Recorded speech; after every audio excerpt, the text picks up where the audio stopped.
हाँ, तो भाइयों यहाँ पे पहला क्वेश्चन है, पूर्वी भारत में ब्रिटिश सत्ता की स्थापना किस लड़ाई के साथ शुरू हुई थी? तो पूर्वी भारत में ब्रिटिश सत्ता की स्थापना जो थी, कहा जाता है कि प्लासी की लड़ाई जो 1757 को हुआ था, उसी के समय से ब्रिटिश शासन के सत्ता की स्थापना हो चुकी थी ये पूर्वी भारत में। ठीक, नेक्स्ट क्वेश्चन आगे देखते हैं। प्लासी की लड़ाई जो 1757 के बाद अंग्रेजों ने किसे बंगाल का नवाब बनाया था? तो मीर जाफ़र को अंग्रेज़ों ने वहाँ का बंगाल बनाया था। अगला क्वेश्चन है, मीर जाफ़र ने के नवाब बनने के बाद बिहार के किन जमींदारों ने वहाँ पर असंतोष प्रकट किया था? तो ऑप्शन यहाँ पे डी करेक्ट हो जाएगा। राजा राम नारायण खां, कामगार खां और सुंदर सिंह, पहलवान सिंह सभी ने इसका विरोध किया था। क्लियर, आगे देखते हैं चौथा नंबर प्रश्न। मुगल शहजादे अली गौहर, जिसको शाह आलम द्वितीय भी कहा जाता था, का बिहार का प्रथम अभियान किस वर्ष हुआ था? तो मुगल शहजादे अली गौहर का, जिसको शाह आलम द्वितीय भी कहा जाता था, उसका बिहार में प्रथम अभियान जो था, ऑप्शन नंबर हो जाएगा हमारा बी करेक्ट, 1759 में, 1759। क्लियर, आगे देखते हैं पांचवा नंबर क्वेश्चन। किस मुगल सम्राट की मृत्यु के बाद अली गौहर ने खुद को सम्राट घोषित कर शाह आलम द्वितीय की उपाधि धारण की थी? तो इसका करेक्ट आंसर ऑप्शन बी हो जाएगा, आलमगीर द्वितीय। आलमगीर द्वितीय की मृत्यु के बाद अली गौहर ने खुद को सम्राट घोषित कर दिया था। अगला क्वेश्चन है, शाह आलम द्वितीय का विधिवत राज्याभिषेक 1761 ईस्वी में किस स्थान पर किया गया था? तो ऑप्शन सी, पटना बिहार में अंग्रेजों के सहयोग से किया गया था। चलिए आगे बढ़ते हैं। तो इतिहास में प्रसिद्ध बक्सर की लड़ाई किस वर्ष लड़ी गई थी? तो बक्सर की लड़ाई ऑप्शन सी करेक्ट हो जाएगा हमारा, 1764 में लड़ी गई थी। क्लियर, आठवां नंबर क्वेश्चन है कि अली गौहर के अभियानों के समय बिहार का उप निजाम यानी कि नायब नाजिम कौन था? तो अली गौहर के अभियानों के समय बिहार का उप नाजिम जो था, वो राजा राम नारायण थे। ठीक, अगला क्वेश्चन देखते हैं। तो 1760 में शाह आलम द्वितीय ने मुख्य रूप से किसके सहयोग से बिहार पर दोबारा चढ़ाई की थी? तो टेकारी के राजा कामगार खां के सहयोग से शाह आलम द्वितीय ने चढ़ाई की थी। तो इस वीडियो में मैं बता दूं कि आपको 130 क्वेश्चन रहने वाले हैं, जो कि ब्रिटिश विरोधी संघर्ष बिहार स्पेशलिस्ट है। ये टॉपिक क्लियर हो जाएगा, आप एक बार पढ़ लेते हैं तो। और थंबनेल में जैसे आपने देखा होगा कि इम्तियाज अहमद की ये बुक काफ़ी उपयोगी होता है बिहार के एग्जामों के लिए।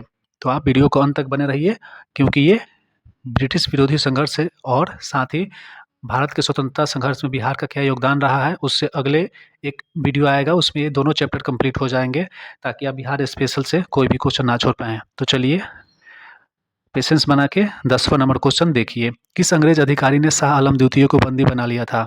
तो अंग्रेज अधिकारी कौन था जिसने शाह आलम द्वितीय को बंदी बना लिया था? तो मेजर कॉर्नॉक ने शाह आलम को बंदी बना लिया था। 11वां नंबर क्वेश्चन है, विद्वानों के अनुसार बिहार में 1757 से लेकर 1857 के बीच के संघर्ष को क्या कहा जाता है? तो प्रोटो नेशनलिज्म यानी कि पूर्व राष्ट्रीयता कहा जाता है। ऑप्शन बी करेक्ट है। नेक्स्ट क्वेश्चन है, बिहार में ब्रिटिश प्रतिरोध के प्रथम चरण 1757 से 1857 का नेतृत्व मुख्य रूप से किसने किया था?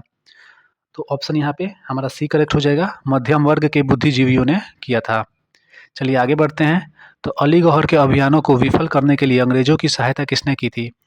तो अली गौहर के अभियानों को विफल करने के लिए अंग्रेजों की सहायता की थी मीर जाफर ने, राजा राम नारायण ने। तो ऑप्शन यहाँ पे हमारा सी करेक्ट हो जाएगा, ए और बी दोनों। क्लियर, आगे देखते हैं। बिहार में बिहारी की एक अलग पहचान की चेतना किस काल में विकसित होने लगी थी? तो बिहार में बिहारी की एक अलग पहचान की चेतना जो है, ये ब्रिटिश विरोधी संघर्ष के आरंभिक काल में विकसित होने लगी थी। क्लियर, अगला क्वेश्चन है कि शाह आलम द्वितीय का तीसरा अभियान बिहार पर किस वर्ष हुआ था? तो 1761 ईस्वी में शाह आलम का तीसरा अभियान हुआ था। चलिए नेक्स्ट 16 नंबर क्वेश्चन की तरफ बढ़ते हैं। तो बिहार में स्वतंत्रता संघर्ष के दूसरे चरण में किनकी भूमिका निर्णायक रही थी? तो स्वतंत्रता संघर्ष का दूसरा जो चरण था, उनमें क्वेश्चन पूछा है कि किनकी भूमिका निर्णायक रही थी। तो ऑप्शन सी यहाँ पे ऑप्शन बी यहाँ पे करेक्ट हो जाएगा, मध्यम वर्गों की रही थी निर्णायक भूमिका। 17 नंबर क्वेश्चन है, गांधी जी ने भारत में पहली बार सत्याग्रह का प्रयोग बिहार के किस स्थान पर किया था? तो ये तो कॉमन सा क्वेश्चन है, चंपारण। ऑप्शन बी करेक्ट हो जाएगा। नेक्स्ट है, बिहार में ब्रिटिश विरोधी संघर्ष का प्रथम चरण मुख्य रूप से किस समय अवधि का है? तो ये ऑप्शन ए करेक्ट हो जाएगा यहाँ पे, 1857 से 87। चलिए आगे बढ़ते हैं। किनके बीच बढ़ते मतभेदों के कारण बक्सर की लड़ाई 1764 की पृष्ठभूमि तैयार हुई?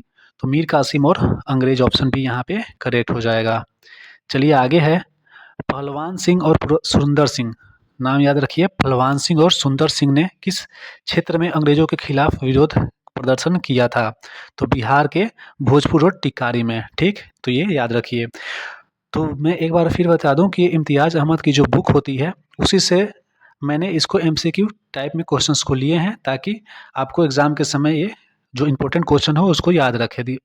चलिए अगला क्वेश्चन है, बिहार मीर कासिम ने अपनी राजधानी मुर्शिदाबाद से हटाकर कहाँ स्थापित की थी? तो मीर कासिम जो मीर जाफ़र के बाद शासक बना था, उसने अपनी राजधानी अंग्रेज़ों के ज़्यादा हस्तक्षेप होने के कारण मुर्शिदाबाद से हटाकर मुंगेर में स्थापित की थी। ऑप्शन नंबर बी यहाँ पे हमारा करेक्ट हो जाएगा। चलिए अगला क्वेश्चन देखते हैं। तो किस मुगल सम्राट ने 23 अक्टूबर 1764 को बक्सर के युद्ध में अंग्रेजों के विरुद्ध भाग लिया था? तो शाह आलम द्वितीय। ऑप्शन ए यहाँ पे हमारा करेक्ट हो जाएगा। अगला क्वेश्चन है कि बक्सर के युद्ध में अंग्रेजी सेना का नेतृत्व किसने किया था? तो बक्सर के युद्ध में अंग्रेजी सेना का नेतृत्व जो किया था हेक्टर मुनरो ने किया था। ऑप्शन सी हमारा यहाँ पे करेक्ट हो जाएगा। चलिए आगे बढ़ते हैं। बक्सर के युद्ध के समय अवध का नवाब कौन था जिसने मीर कासिम का साथ दिया था? तो अवध का नवाब शुजाउद्दौला था। ऑप्शन बी यहाँ पे हमारा करेक्ट हो जाएगा। आगे देखते हैं, बक्सर के युद्ध में संयुक्त भारतीय सेना की कुल संख्या लगभग कितनी थी? तो 40,000 थी। ऑप्शन सी करेक्ट है। नेक्स्ट क्वेश्चन है कि 24 जून 1763 को किस अंग्रेज अधिकारी ने पटना नगर पर अधिकार कर लिया था? तो ये 24 जून 1763 याद रखिए कि किस अंग्रेज ने पटना नगर पर अधिकार कर लिया था? तो ये ऑप्शन ए सही है, एलिस ने। आगे देखते हैं, बक्सर के युद्ध में अंग्रेजों की ओर से कितने सैनिक हताहत यानी मारे गए थे? तो अंग्रेजों की ओर से कितने सैनिक मारे गए थे? मात्र 847। नेक्स्ट क्वेश्चन है, बिहार में नूनिया विद्रोह जो 1770 से 1800 ईस्वी के बीच हुआ था, तो नूनिया विद्रोह का मुख्य कारण क्या था? तो नूनिया विद्रोह का जो मुख्य कारण था सोडा के व्यापार पर अंग्रेजों का अधिकार। ऑप्शन बी यहाँ पे सही हो जाएगा। क्लियर। नेक्स्ट अगला क्वेश्चन है, 1781 में बिहार में बनारस के किस राजा के विद्रोह से बिहार के उम्मीदवार जमींदार भी आंदोलित हो उठे थे? तो चैत सिंह, राजा चैत सिंह। ऑप्शन बी हमारा करेक्ट हो जाएगा। नेक्स्ट है, वाराणसी के राजा चेत सिंह के विद्रोह का दमन किस अंग्रेज गवर्नर जनरल ने किया था? तो वारेन हेस्टिंग्स। ऑप्शन बी यहाँ पे करेक्ट हो जाएगा। चलिए आगे देखते हैं, 1781 के विद्रोह में किस क्षेत्र के जमींदार नारायण सिंह को गिरफ्तार कर जेल भेज दिया था? तो याद रखिए, नारायण सिंह को गिरफ्तार करके जेल भेज दिया गया था। और ये कहाँ के जमींदार थे? इकबाल औरंगाबाद क्षेत्र। ऑप्शन सी करेक्ट है। भारत में बहावी आंदोलन के प्रवर्तक कौन थे? तो बहावी आंदोलन के प्रवर्तक भारत में सैयद अहमद शहीद। ऑप्शन बी करेक्ट है। सैयद अहमद शहीद का जन्म 1786 ईस्वी में उत्तर प्रदेश के किस जिले में हुआ था? तो रायबरेली। ऑप्शन बी यहाँ पे करेक्ट हो जाएगा। चलिए आगे क्वेश्चन देखते हैं कि बहावी आंदोलन का मुख्य केंद्र बिहार में कहाँ था? तो बहावी आंदोलन का मुख्य केंद्र बिहार में पटना था। ठीक। नेक्स्ट क्वेश्चन है कि सैयद अहमद शहीद ने पटना में अपने किस प्रमुख शिष्य के घर को आंदोलन का केंद्र बनाया था? तो ये सादिकपुर परिवार, शाह मोहम्मद हुसैन उनके शिष्य थे और ये सादिकपुर परिवार के घर को आंदोलन का मुख्य केंद्र बनाए थे सैयद अहमद शहीद ने। ठीक। बहावी आंदोलन का मुख्य उद्देश्य क्या था?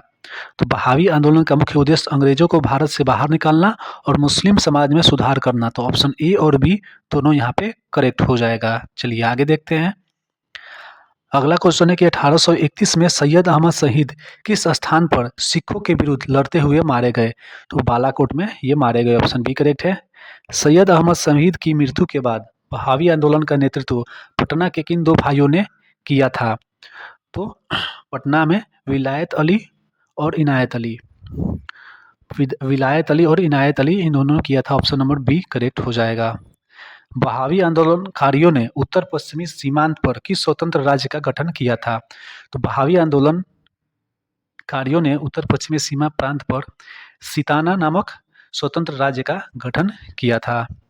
अगला क्वेश्चन देखते हैं, बंगाल में फराइजी आंदोलन के नेता कौन थे जो बहावी आंदोलन से प्रेरित थे? तो बंगाल में फराइजी आंदोलन के नेता जो बहावी आंदोलन से प्रेरित थे वो थे हाजी शरीयतुल्लाह। याद रखिए, ऑप्शन बी हाजी शरीयतुल्लाह। क्लियर। चलिए आगे क्वेश्चन देखते हैं, बहावी आंदोलन के किन नेताओं को पटना में राजद्रोह के मुकदमे के बाद आजीवन कारावास की सजा देकर काला पानी जो अंडमान निकोबार में जेल था वहां भेज दिया गया था? तो वो अहमदुल्लाह और अब्दुल रहीम, वो कौन थे? अहमदुल्लाह और अब्दुल रहीम थे। ठीक, चलिए आगे देखते हैं। पटना में बहावी आंदोलनकारियों पर राजद्रोह का मुकदमा किस वर्ष चलाया गया था? तो पटना में राजद्रोह का मुकदमा चलाया गया था 1865, ऑप्शन नंबर सी में।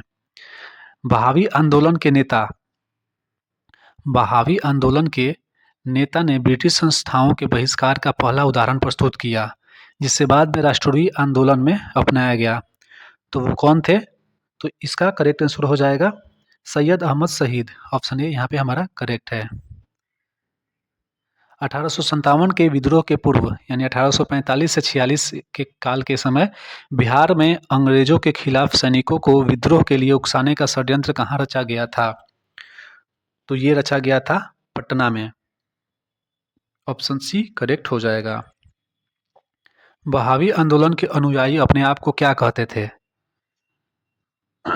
तो बहावी आंदोलन के अनुयायी अपने आप को मुजाहिदीन कहते थे, ऑप्शन नंबर ए करेक्ट हो जाएगा। ठीक, चलिए अगला क्वेश्चन देखते हैं। जनजातीय क्षेत्रों में बाहरी लोगों यानी कि गैर आदिवासी के लिए किस शब्द का प्रयोग किया जाता था? तो ये क्वेश्चन बहुत इंपॉर्टेंट है। दीकू कहते थे गैर आदिवासियों को। अगला है, संथाल परगना के सुल्तानाबाद की रानी सर्वेश्वरी ने अंग्रेजों के विद्रोह किस वर्ष शुरू किया था?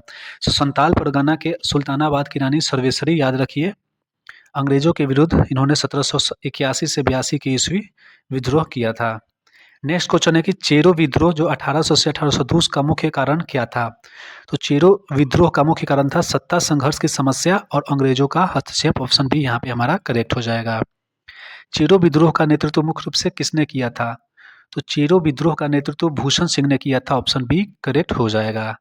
अगला है छोटा नागपुर के तमार विद्रोह। छोटा नागपुर के तमार विद्रोह जो 1789 से 1794, डेट भी याद रखिए कि कौन सा विद्रोह कब हुआ था, क्योंकि इनसे क्वेश्चन बनता है। तमार विद्रोह कब हुआ था? तो 1789 से 1794 ईस्वी। इसका मुख्य कारण क्या था? तो सामने आपके ऑप्शन देख सकते हैं। तो ऑप्शन ए यहाँ पे करेक्ट है, जमींदारों द्वारा और गैर आदिवासी लोगों को भूमि हस्तांतरण, इसीलिए छोटा नागपुर में तमार विद्रोह हुआ था। चलिए अगला क्वेश्चन है कि अंग्रेजों ने जनजातीय क्षेत्रों में जमींदारों की रक्षा और पुलिस व्यवस्था को मजबूत करने के लिए किस वर्ग को बढ़ावा दिया? तो संरक्षक, औपनिवेशिक शासक और जमींदारों को बढ़ावा दिया, ऑप्शन सी करेक्ट हो जाएगा। आगे देखते हैं, मुंडा आदिवासियों का प्रसिद्ध विद्रोह 1811, 17, 1820 में किस क्षेत्र में हुआ था? तो मुंडा आदिवासियों का प्रसिद्ध विद्रोह सन 1811, 17 और 20 में सिंहभूम में हुआ था, सिंहभूम में। आगे है, हो आदिवासियों ने अंग्रेजों और राजा जगन्नाथ सिंह के विरुद्ध संघर्ष किस वर्ष छेड़ा था? तो ये 1820 से 21 ईस्वी में। राजा जगन्नाथ सिंह किस क्षेत्र के शासक थे जिन्होंने अंग्रेजों का संरक्षण स्वीकार किया था? तो राजा जगन्नाथ सिंह जो थे वे पोराहाट यानी सिंहभूम जिले के थे, पोराहाट के जमींदार थे, शासक थे जिन्होंने अंग्रेजों की संरक्षण स्वीकार कर लिया था। अगला है, 19वीं शताब्दी के पूर्वार्ध में जनजातीय विद्रोहों की एक श्रृंखला शुरू होने का प्राथमिक कारण क्या था? तो 19वीं शताब्दी के पूर्वार्ध में जनजातीय विद्रोह जो हुए थे उसका कारण था ब्रिटिश शासक के आर्थिक शोषणकारी नीतियां, नए सांस्कृतिक परिवर्तनों का दबाव, भूमि का जबरन हस्तांतरण, तो ये सभी कारण थे, इसलिए जनजातीय विद्रोह शुरू हुए थे। नेक्स्ट क्वेश्चन है कि बिहार में बहावी आंदोलन के संदर्भ में अम्बेला अभियान कब 1863 का क्या महत्व है? तो इसका करेक्ट आंसर हो जाएगा ए, ऑप्शन ए, यह अंग्रेजों की बहावियों के विरुद्ध सैन्य कार्रवाई थी। ठीक, तो अम्बेला अभियान पूछे तो ये सैन्य कार्रवाई थी बहावियों के विरुद्ध। नेक्स्ट क्वेश्चन है, बहावी आंदोलनकारियों को आर्थिक सहायता और रसद पहुंचाने के लिए गुप्त केंद्र कहाँ बनाया गया था? तो ये पटना, ऑप्शन सी करेक्ट हो जाएगा। आगे क्वेश्चन देखते हैं, जनजातीय समाज में पोरस परिणामों का तात्पर्य किससे था? तो जनजातीय समाज में पोरस परिणामों का तात्पर्य जो था वो औपनिवेशिक सत्ता के खिलाफ तीव्र प्रतिक्रिया यानी कि विद्रोह से था। तो यहाँ पे क्वेश्चन का नंबरिंग आप लोग नहीं देख रहे होंगे, लेकिन मैं नंबरिंग इसलिए हटाया हूँ कि ताकि आप लोगों को बोझ ना लगे कि इतना अभी क्वेश्चन बाकी है। तो इसलिए मैं आपको बता दूं कि ये लगभग हम लोग 60 क्वेश्चन कर लिए हैं और 60 या 70 के क्वेश्चन आसपास। 130 है तो 70 क्वेश्चन होगा, तो धैर्य बना के रखिए, क्योंकि ये 10 मिनट अगर वीडियो आप देख लेते हैं तो इससे अगर क्वेश्चन आता है, और ज़रूर आता ही है, तो कोई भी क्वेश्चन आप स्किप नहीं करेंगे। तो चलिए अगला क्वेश्चन देते हैं। छोटा नागपुर के कोल विद्रोह कब हुआ था? तो 1831 से 32 के बीच की पृष्ठभूमि इनमें से किस कारण से तैयार हुई? तो जमींदारों का अत्याचार, अंग्रेजों की दमनकारी सेना, आर्थिक और राजनीतिक शोषण, तो इन सभी के कारण हुई थी। ऑप्शन डी करेक्ट हो जाएगा। 1846 के सैनिक विद्रोह के षड्यंत्र की जानकारी अंग्रेजों को किस वर्ग के माध्यम से मिली थी? तो ऑप्शन बी ब्रिटिश अधिकारियों के जासूस और स्थानीय जमींदारों के कारण मिली थी। चलिए आगे देखते हैं। संथाल विद्रोह जो हुआ था 1855 से 56 का मुख्य विस्तार क्षेत्र कहाँ से कहाँ तक था? तो भागलपुर से लेकर राजमहल यानी दामन कोह तक था। तो ऑप्शन नंबर बी यहाँ पे करेक्ट हो जाएगा। ठीक, चलिए आगे देखते हैं। संथाल विद्रोह के दो मुख्य नेतृत्वकर्ता यानी भाई कौन कौन थे? तो संथाल विद्रोह के दो मुख्य नेतृत्वकर्ता सिद्धू और कान्हू थे। चलिए आगे, संथालों ने किस रेल परियोजना के दौरान होने वाले शोषण के विरुद्ध आवाज उठाई थी? तो भागलपुर से Bardhaman rail line. Option B यहाँ पे हमारा करेक्ट हो जाएगा। सॉरी, संथालों ने किस रेल परियोजना के दौरान होने वाले शोषण के विरुद्ध आवाज उठाई थी? तो ये पटना गया हो जाएगा। ऑप्शन ए पटना गवा रेल लाइन। चलिए आगे है, विद्रोह के दौरान सिद्धू कान्हू ने किस धार्मिक अवधारणा का प्रचार किया था? तो ठाकुर या इष्ट देवता का आदेश। ऑप्शन ए सही हो जाएगा। 1854 ईस्वी के आसपास संथाल विद्रोह की छिटपुट घटनाएं किसके विरुद्ध शुरू हुई थी? तो स्थानीय व्यापारियों और साहूकारों के विरुद्ध। ऑप्शन ए करेक्ट हो जाएगा। संथाल विद्रोह के दौरान किस क्षेत्र में सैनिक कानून लागू कर दिया गया था, यानी कि मार्शल लॉ लागू कर दिया गया था? तो option number B Santhal Pargana और प्रभावित क्षेत्र। आगे देखते हैं, संथालों ने अपनी भूमि को क्या कहकर पुकारा था जिसे अंग्रेजों ने दामन ए कोह कहा था? तो संथालों ने अपनी भूमि को संथाल परगना कहा था, जिसे अंग्रेजों ने दामन ए कोह कहा था। विद्रोह के दमन के बाद ब्रिटिश सरकार ने संथालों के लिए किस नई प्रशासनिक इकाई का गठन किया था? तो option B Santhal Pargana. Option B सही हो जाएगा। संथाल विद्रोह के असफल होने का एक प्रमुख कारण क्या था? तो संथाल विद्रोह के असफल हो जाने का प्रमुख कारण था, ऑप्शन ए करेक्ट है, संथालों के पास आधुनिक हथियार और बंदूकों की कमी थी। तो यहाँ पे हमारा 68 क्वेश्चन कंप्लीट हुआ। आगे 130 को तक क्वेश्चन तक हम लोग को जाना है, तो धैर्य बनाए रखिए। अगर वीडियो अच्छा लग रहा होगा तो चैनल को सब्सक्राइब करके लाइक ज़रूर करें। चलिए आगे बढ़ते हैं। विद्रोह के दौरान किस स्थान पर साहूकारों, बनियों और महाजनों पर संथालों ने बड़े हमले किए थे? तो ये वीरभूम, सिंहभूम, बांकुड़ा और हजारीबाग, ये सही हो जाएगा। आगे है, संथाल विद्रोह के दौरान आतंक का कानून किसे कहा गया था? तो मार्शल लॉ, अंग्रेजों द्वारा लागू किए गए मार्शल लॉ को आतंक का कानून कहा गया था संथाल विद्रोह के समय। सिद्धू और कान्हू ने किस विश्वास के साथ विद्रोह छेड़ा था? तो सिद्धू और कान्हू ने कि ठाकुर यानी भगवान उनके साथ हैं और उनके शरीर पर गोलियां बेअसर होगी, इसलिए उन्होंने विद्रोह छेड़ा था। ऑप्शन ए करेक्ट है। 1831 से 32 के कोल विद्रोह के बाद संथाल विद्रोह को जनजातीय इतिहास में क्या माना जाता है? तो सबसे व्यापक और संगठित विद्रोह था। तो कोल विद्रोह कब? 1831 से 32, याद रखिएगा। नेक्स्ट क्वेश्चन है, संथाल परगना जिला का गठन कब किया गया था? तो संथाल परगना जिला का गठन 1855 ईस्वी में विद्रोह के दौरान किया गया था। विद्रोह के दौरान किस महिला की भागीदारी या प्रभाव का उल्लेख मिलता है? तो फूलो और झानो, जो सिद्धू और कान्हों की बहनें थी, फूलो और झानो, उनका वर्णन मिलता है, प्रभाव भी दिखता है। दामन एको राजमहल की पहाड़ियों में संथालों को बसाने का अंग्रेजों का मुख्य उद्देश्य क्या था? तो खेती का विस्तार और राजस्व प्राप्त करना उनका मुख्य उद्देश्य था। विद्रोह के दौरान संथालों ने किस नारे का प्रयोग किया था? तो विद्रोह के दौरान संथालों ने अपना देश अपना राज्य नारा का प्रयोग किया था। ऑप्शन सी करेक्ट है। आगे देखते हैं, विद्रोह के दमन के लिए ब्रिटिश सरकार ने किस सैन्य अधिकारी को भेजा था? तो विद्रोह के समय ब्रिटिश सरकार ने किस अधिकारी को भेजा था? तो मेजर बरो। ऑप्शन नंबर ए करेक्ट हो जाएगा। ऑप्शन मेजर बरो को भेजा था। चलिए आगे देखते हैं, संथाल विद्रोह ने किस बड़े राष्ट्रीय विद्रोह की पृष्ठभूमि तैयार की थी? तो 1857 का महासंग्राम जो हुआ उसकी पृष्ठभूमि तैयार कर दी थी संथाल विद्रोह ने। संथालों के सामाजिक जीवन में ब्रिटिश हस्तक्षेप का क्या परिणाम हुआ?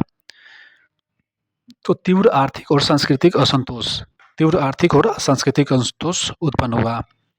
बिहार में 1857 के आंदोलन की औपचारिक शुरुआत 12 जून 1857, डेट याद रखिएगा क्योंकि एग्जाम में डेट पूछता है। तो 12 जून 1857 औपचारिक शुरुआत 1857 की क्रांति क्या माना जाता है, यह कहाँ से शुरू हुआ था?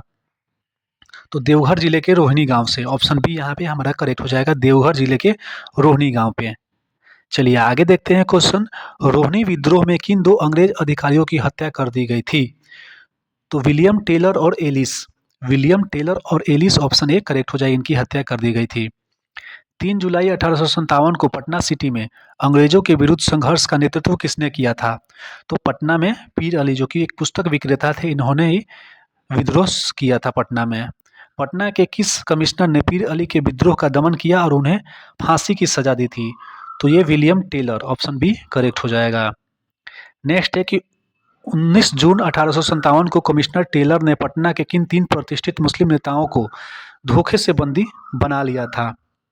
तो मोहम्मद हुसैन, अहमदुल्ला और वाइजुल हक, इन तीनों को धोखे से बंदी बना लिया था। अगला क्वेश्चन है 25 जुलाई 1857 को मुजफ्फरपुर में किस रेजिमेंट के सैनिकों ने अंग्रेज अधिकारियों की हत्या कर दी थी? तो 25 जुलाई 1857 डेट याद रखिएगा। तो ये अश्वारोही सैनिक, स्थानीय अश्वारोही सैनिक थे। दानापुर की 3 रेजिमेंटों के सैनिकों ने विद्रोह कर जगदीशपुर में किसके साथ हाथ मिलाया था? तो जगदीशपुर का नाम सुनते हुए तो आपको पता चल गया होगा कि बाबू कुंवर सिंह। चलिए आगे देखते हैं। बाबू कुंवर सिंह के विद्रोह के समय उनकी उम्र लगभग कितनी थी? सोच सकते हैं आप कि 80 वर्ष उनकी उम्र थी जब उन्होंने विद्रोह किया था और अंग्रेजों का डटकर सामना किया था। आगे देखते हैं। अंग्रेजी सरकार ने कुंवर सिंह के विरुद्ध कड़ी सैन्य कार्रवाई के बाद जगदीशपुर में उनकी किन संपत्तियों को नष्ट कर दिया था? तो उनकी हवेली और मंदिर दोनों को नष्ट कर दिया था। ऑप्शन ए करेक्ट हो जाएगा। आगे देखते हैं। कुंवर सिंह ने आजमगढ़ में अंग्रेजों को पराजित करने के बाद किस मराठा नेता के साथ मिलकर कानपुर में युद्ध किया था? तो आजमगढ़ में अंग्रेजों को पराजित कर देने के बाद उन्होंने नाना साहब के साथ मिलकर कानपुर में युद्ध किया था। क्लियर। चलिए आगे देखते हैं। कुंवर सिंह ने जगदीशपुर में किस चीज़ का कारखाना स्थापित किया था? तो कुंवर सिंह ने जगदीशपुर में बंदूक कारखाना, बंदूक और गोला बारूद बनाने का कारखाना स्थापित किया था। आगे है। दिसंबर 1857 में कुंवर सिंह ने ग्वालियर की सेना के साथ मिलकर कहाँ युद्ध किया था? तो दिसंबर 1857 में कानपुर में ग्वालियर की सेना के साथ मिलकर युद्ध किया था कुंवर सिंह ने। आगे देखते हैं। कुंवर सिंह के छोटे भाई का नाम क्या था जिन्होंने कैमूर की पहाड़ियों में मोर्चा बंदकर संघर्ष जारी रखा? तो उनका नाम Amar Singh, option A correct हो जाएगा। अगला क्वेश्चन है। किस अंग्रेज अधिकारी ने कुंवर सिंह को पटना आकर मिलने का निमंत्रण दिया था जिसे उन्होंने स्वीकार नहीं किया था? तो टेलर, विलियम टेलर याद रखिए। पटना का नाम आए तो विलियम टेलर ही आंसर लगभग होगा, समझिए। चलिए, जुलाई 1857 के दौरान बिहार के किस जिले में सैनिक शासन यानी मार्शल लागू कर दिया गया था? तो सारण और चंपारण, तिरहुत पटना और शाहाबाद यानी आरा, सभी जगह मार्शल लागू कर दिया गया था। कुंवर सिंह ने आजमगढ़ किले के लिए अवध के शाह से क्या प्राप्त किया था? तो एक शाही फरमान और धन प्राप्त किया था। ऑप्शन ए करेक्ट हो जाएगा। नेक्स्ट है कि विद्रोह के दौरान बिहार के किस जेल से कैदियों को मुक्त कराया गया था? तो 1857 के विद्रोह के दौरान बिहार के किस जेल से कैदियों को मुक्त कराया गया था? तो ऑप्शन बी गया जेल से।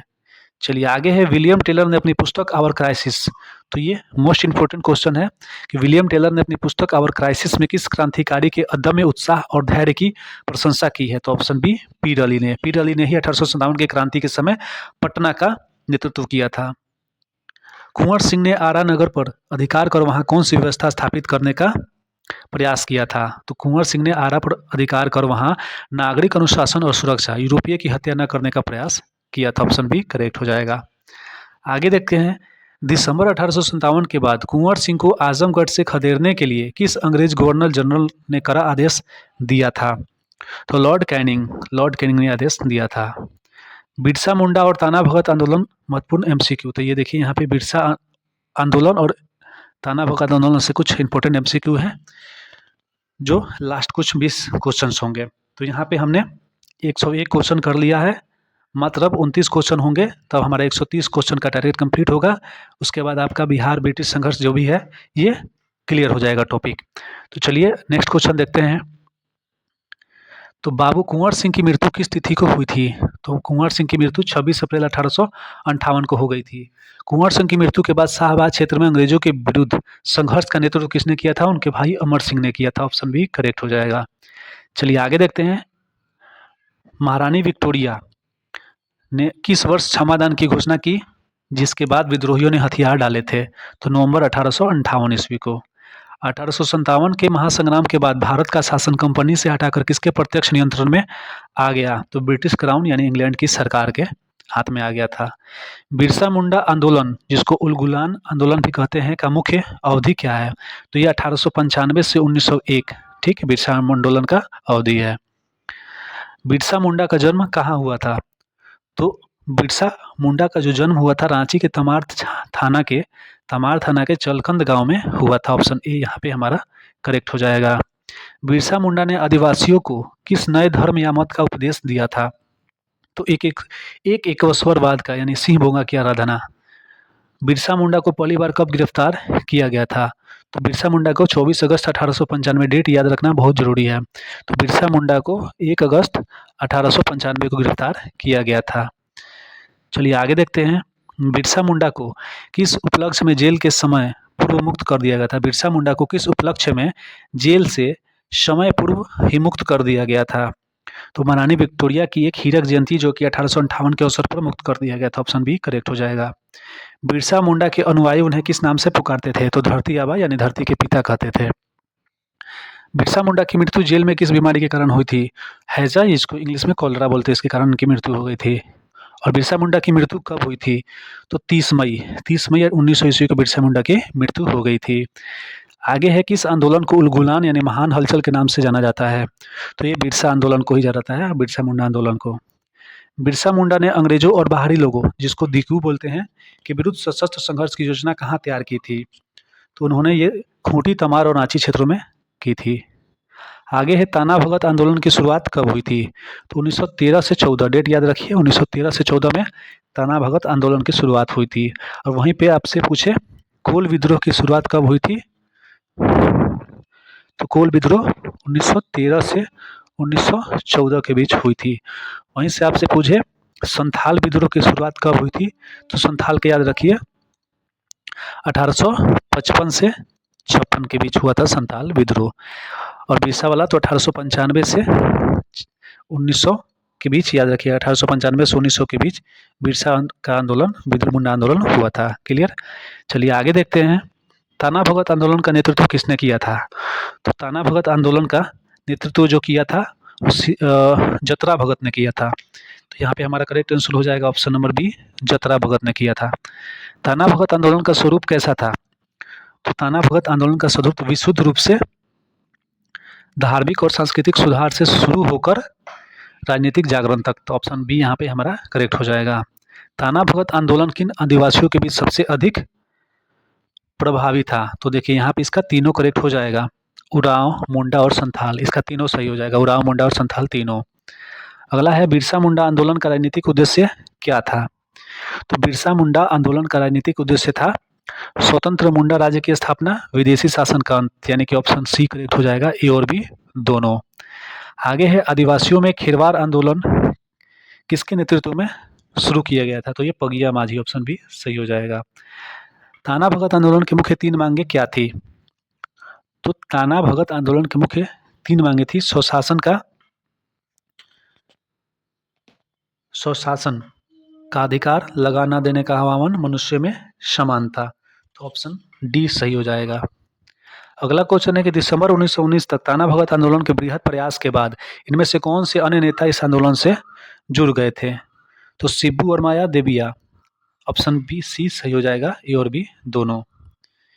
आगे क्वेश्चन है, ताना भगत आंदोलनकारियों ने किनके सिद्धांतों से प्रभावित होकर खादी के उपयोग को लोकप्रिय बनाया था? तो Mahatma Gandhi, option B correct हो जाएगा। अगला क्वेश्चन है, गांधी जी ने किस आंदोलन के प्रारंभ होने के बाद ताना भक्तों ने इसमें सक्रिय रूप से भाग लिया था? तो असहयोग आंदोलन के प्रारंभ होने के बाद। गांधी जी के किस आह्वान को ताना भगतों ने पूर्ण समर्थन दिया और स्वयं को उससे दूर किया? तो यह मदिरा शराब का त्याग, ऑप्शन बी करेक्ट हो जाएगा। सविनय अवज्ञा आंदोलन के दौरान ताना भगतों की क्या भूमिका रही? तो सविनय अवज्ञा आंदोलन के बाद वे अत्यधिक सक्रिय रहे। ऑप्शन बी करेक्ट हो जाएगा, अत्यधिक सक्रिय रहे।